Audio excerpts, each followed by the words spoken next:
आप सभी को सुंदर शरद पूर्णिमा की बहुत बहुत बधाई हो।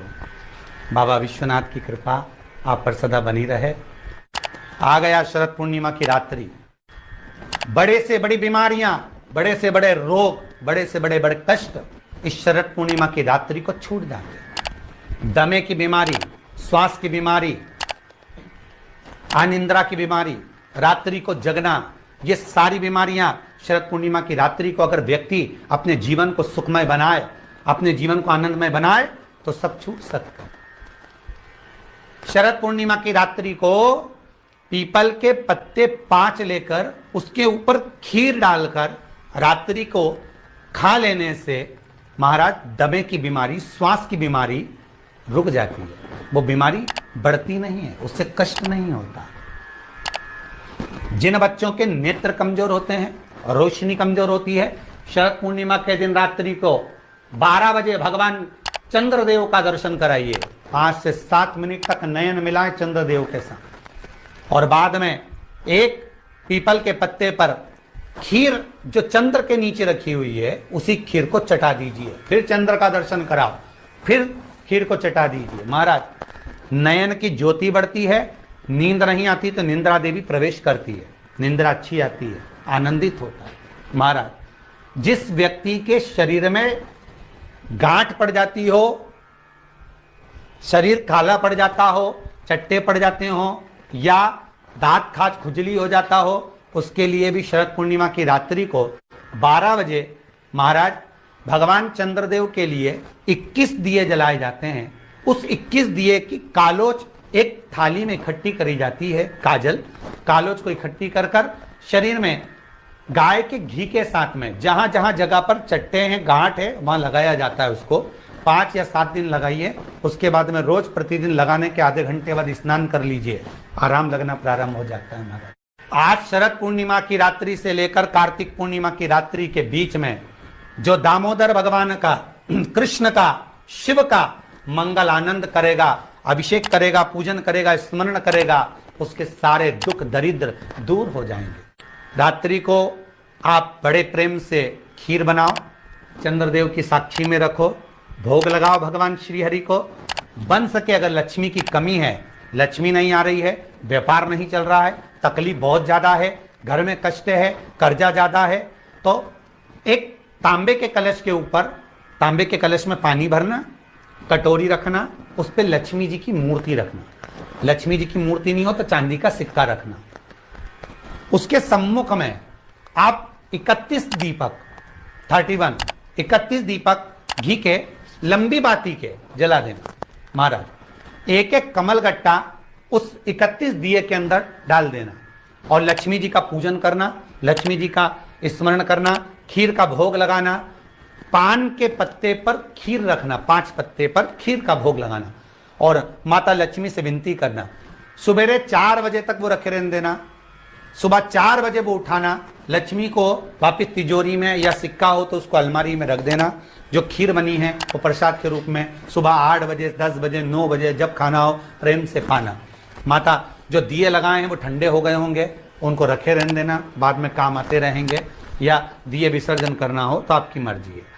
पर वो मट्टी के दिए लगेंगे, आटे के दिए नहीं लगेंगे, मट्टी के दीप लगाना है आपको। 31 घी के दिए लगाना है। लक्ष्मी जी का पूजन करो, कंकु, चावल, हल्दी, मोली से सब तरह से। शरद पूर्णिमा की रात्रि को सुख मिलेगा, आनंद मिलेगा, लक्ष्मी की वृद्धि होगी, कार्य सिद्धि होगी।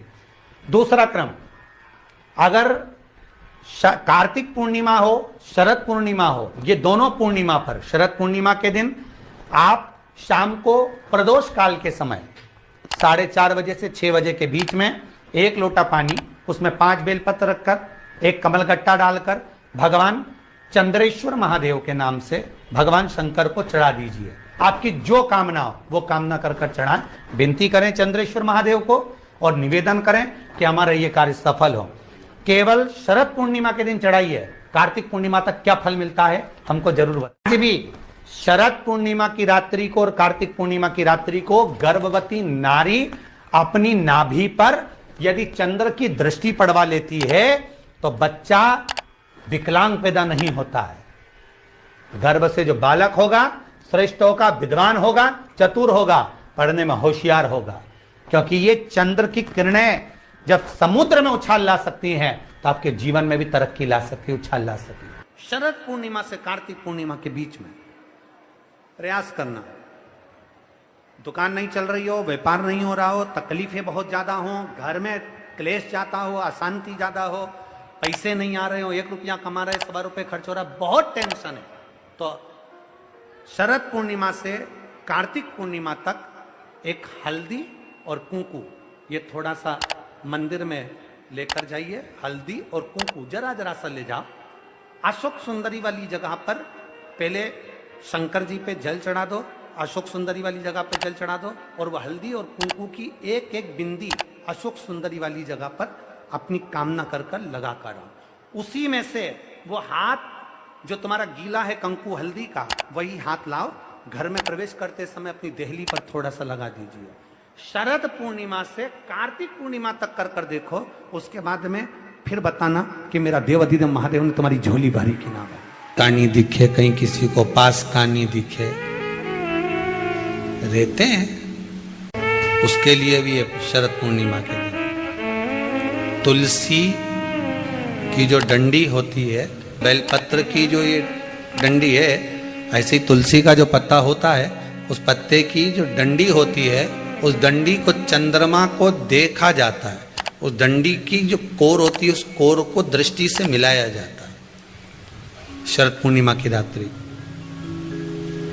ठीक 12 बजे आप चंद्रमा की, जैसे चंद्रमा का भाग, उस चंद्रमा के भाग को आप उस डंडी के भाग से निहारने का प्रयास करिए।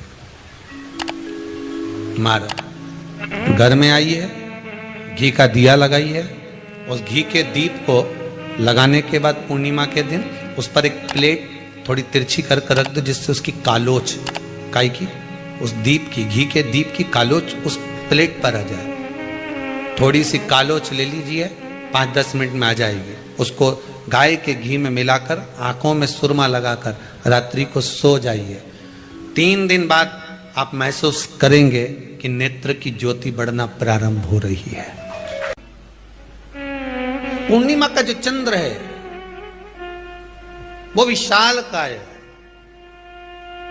और उस चंद्र की पूर्णता में हमारी अभिलाषाएं भी पूर्ण हो।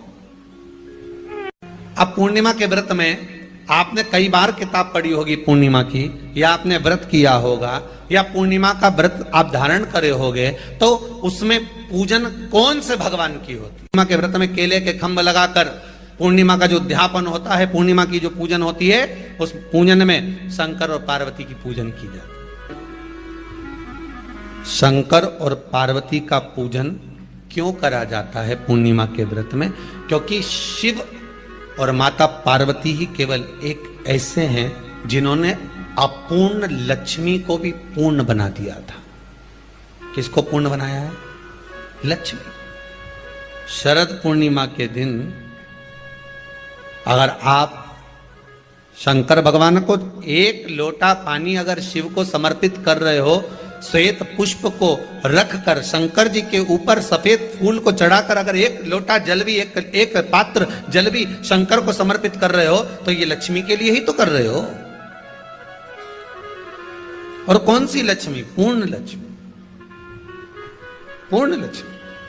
आपको पहले भी कथा में कहा, एक बार भगवान विष्णु के सामने लक्ष्मी मैया ने बहुत तेज स्वर में कह दिया था, नारायण, दुनिया के लोग आपका नाम जपते हैं, दुनिया के लोग नारायण नारायण कहते हैं, दुनिया के लोग आपका भजन करते हैं, पर सत्य मायने में कहूं ना तो मेरे बिना दुनिया के लोगों की नहीं चल सकती, मेरे बिना दुनिया नहीं चल सकती, संसार मेरे बिना नहीं चल सकता। भगवान विष्णु ने कहा, ये तो गलत है लक्ष्मी आपका कहना। एक दिन लक्ष्मी को अहंकार आ गया, अहंकार के संबोधन जब माता लक्ष्मी करने लगी तो भगवान, उसी समय पर भगवान विष्णु को क्रोध आ गया, और भगवान विष्णु ने कह दिया, लक्ष्मी तू इतनी बड़ी बड़ी बात कहती है कि तेरे बिना नहीं रह सकती संसार। मैं तुझे कहता हूं लक्ष्मी, तू अपूर्ण है,